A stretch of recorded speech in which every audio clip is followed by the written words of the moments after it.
सरकार के अंगों के अंतर्गत सरकार का दूसरा महत्वपूर्ण अंग है कार्यपालिका। कार्यपालिका शासन का वह भाग है जो व्यवस्थापिका द्वारा बनाए हुए कानूनों को लागू करती है। कार्यपालिका शासन की वह धुरी है जिसके चारों ओर समस्त प्रशासनिक तंत्र घूमता है। गिलक्राइस्ट गिलक्राइस्ट के शब्दों में, कार्यपालिका सरकार का वह अंग है जो कानून में अभिव्यक्त जनता की इच्छा को क्रियान्वित करता है। गार्नर के अनुसार व्यापक एवं सामूहिक अर्थ में कार्यपालिका विभाग के अंतर्गत वे सभी अधिकारी, राज्य कर्मचारी तथा एजेंसियां आती हैं जिनका कार्य राज्य की इच्छा, जिसे व्यवस्थापिका ने निर्धारित कर कानून के रूप में व्यक्त किया है और उन्हें कार्य रूप में परिणित करना है। कार्यपालिका के अर्थ को अगर हम व्यापक रूप से देखें तो इसके अंतर्गत राज्य का कार्यकारी अध्यक्ष, प्रधानमंत्री, मंत्रिपरिषद तथा समस्त प्रशासनिक कर्मचारी इसके अंतर्गत सम्मिलित होते हैं। अर्थात व्यापक अर्थ में कार्यपालिका में वे सभी संस्थाएं एवं एजेंसियां आ जाती हैं जिनका संबंध कानून की क्रियान्विति से है। संकुचित अर्थ में राजनीतिक कार्यपालिका ही इसमें आती है, जैसे इंग्लैंड में सम्राट और प्रधानमंत्री और उसका मंत्रिमंडल, और भारत में राष्ट्रपति, प्रधानमंत्री और मंत्रिमंडल, और अमेरिका में राष्ट्रपति और उसका मंत्रिमंडल। कार्यपालिका के प्रकार के अंतर्गत अगर हम देखें कार्यपालिकाएं कितने प्रकार की होती हैं या किस किस आधार पे उसमें अंतर होता है, तो मुख्यतः हम 5 प्रकार के अंतर इसके अंतर्गत देखते हैं। कार्यपालिकाएं जो विभिन्न प्रकार के जो कार्यपालिकाओं का जो प्रकार है या वर्गीकरण है। सबसे पहला है राजनीतिक और स्थायी कार्यपालिका। राजनीतिक कार्यपालिका वह कार्यपालिका है जो जनता द्वारा निर्वाचित प्रतिनिधि होते हैं जिसके अंतर्गत, और जैसे कि भारत में प्रधानमंत्री और मंत्रिपरिषद के सदस्य राजनीतिक कार्यपालिका के अंतर्गत आएंगे। और स्थायी कार्यपालिका वह कार्यपालिका होती है जिसके अंतर्गत प्रशासनिक सेवा के अधिकारी होते हैं और जो एक निश्चित समय सीमा के लिए प्रशासनिक सेवा में आते हैं और अवकाश ग्रहण करने की आयु तक, यानी एक निश्चित आयु तक सेवा में रहते हैं, इसलिए वो स्थायी प्रशासनिक अधिकारी होते हैं और इसलिए वो उनको स्थायी कार्यपालिका कहा जाता है क्योंकि वो स्थायी रूप से कार्यरत रहते हैं। जबकि राजनीतिक कार्यपालिका को एक निश्चित अंतराल पे निर्वाचन के अंतर्गत जाना पड़ता है, और अगर उसका निर्वाचन होता है तो पुनः निर्वाचित होकर के आता है। तो राजनीतिक कार्यपालिका निर्वाचनों पर आधारित होती है और स्थायी कार्यपालिका स्थायी रूप से सरकारी सेवा के अंतर्गत कार्यरत रहती है। संवैधानिक एवं वास्तविक कार्यपालिका। संसदीय शासन प्रणालियों के अंतर्गत कार्यपालिका का ये भेद किया जाता है क्योंकि वहाँ संवैधानिक कार्यपालिका अलग होती है और वास्तविक कार्यपालिका अलग होती है। जिसके हाथ में वास्तविक शक्तियाँ होती हैं वो वास्तविक कार्यपालिका होती है, और जिसके नाम से शासन चलाया जाता है वो संवैधानिक कार्यपालिका होती है। तो संवैधानिक कार्यपालिका राज्य करती है किंतु शासन नहीं करती, लेकिन वास्तविक कार्यपालिका शासन करती है। सिद्धांततः शासन की समस्त शक्तियाँ संवैधानिक कार्यपालिका में निहित रहती हैं, और किंतु उन शक्तियों का व्यवहार में वास्तविक प्रयोग वास्तविक कार्यपालिका के द्वारा किया जाता है। इंग्लैंड का सम्राट तथा भारत का राष्ट्रपति संवैधानिक कार्यपालिका है, क्योंकि संवैधानिक कार्यपालिका के अंतर्गत सिर्फ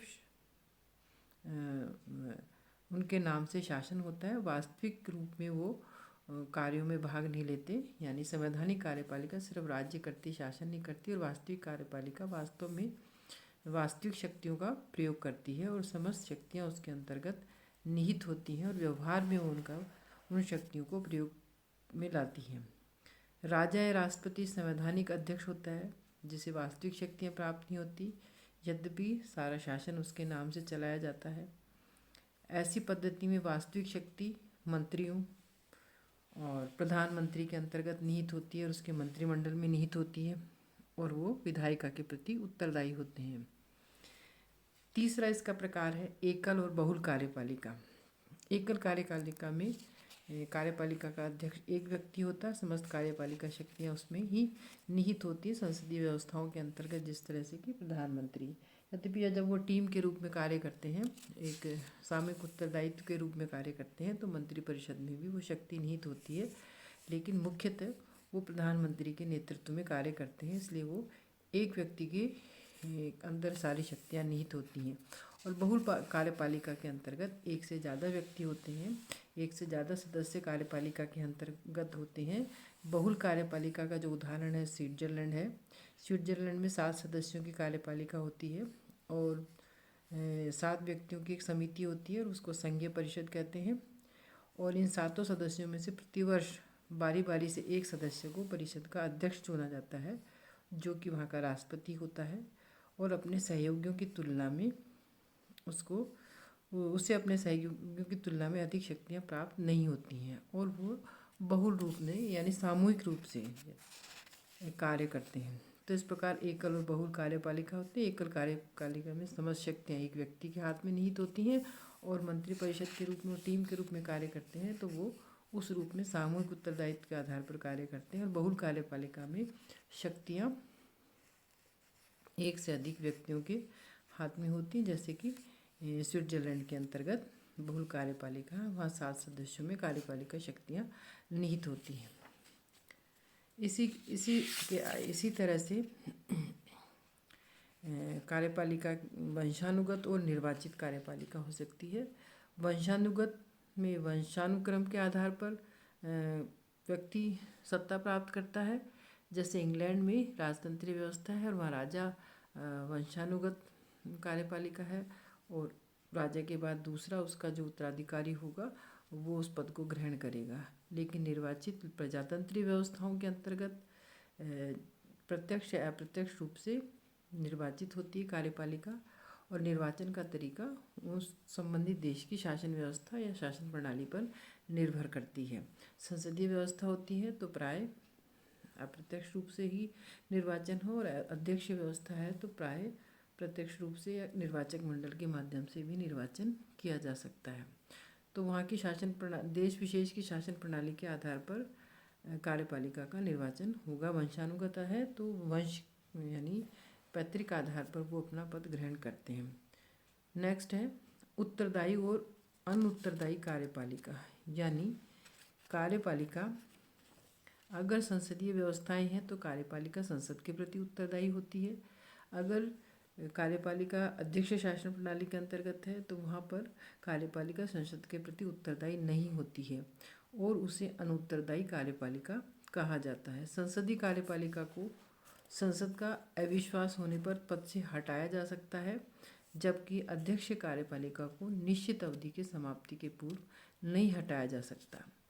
इस प्रकार हमने कार्यपालिका के विभिन्न प्रकारों का अध्ययन किया कि कार्यपालिका राजनीतिक और स्थायी हो सकती है, संवैधानिक या वास्तविक हो सकती है, एकल और बहुल हो सकती है, वंशानुगत और निर्वाचित हो सकती है और उत्तरदायी और या अनुत्तरदायी कार्यपालिका हो सकती है। इसके साथ ही कार्यपालिकाओं के चयन का आधार क्या होता है?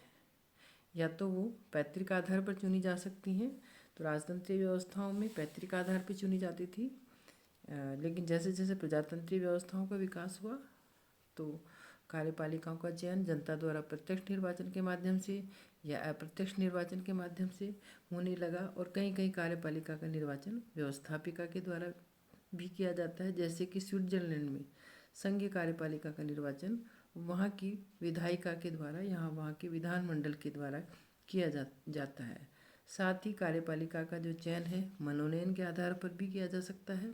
जैसे स्वतंत्रता से पूर्व भारत में गवर्नर या गवर्नर जनरल की नियुक्ति इंग्लैंड का सम्राट करता था, लेकिन बाद में जब भारत स्वतंत्र हो गया और भारत में जो राज्यपालों की जो नियुक्ति की जाती है वो राष्ट्रपति के द्वारा की जाती है। तो इस प्रकार मनोनयन के द्वारा भी कार्यपालिका का चयन किया जा सकता है। तो कार्यपालिकाओं के चयन का आधार पैतृक हो सकता है, जनता द्वारा प्रत्यक्ष निर्वाचन के द्वारा हो सकता है, अप्रत्यक्ष निर्वाचन के द्वारा हो सकता है, व्यवस्थापिका के द्वारा निर्वाचन हो सकता है या मनोनयन हो सकता है। अगले लेक्चर में हम कार्यपालिका के कार्यों का अध्ययन करेंगे। धन्यवाद।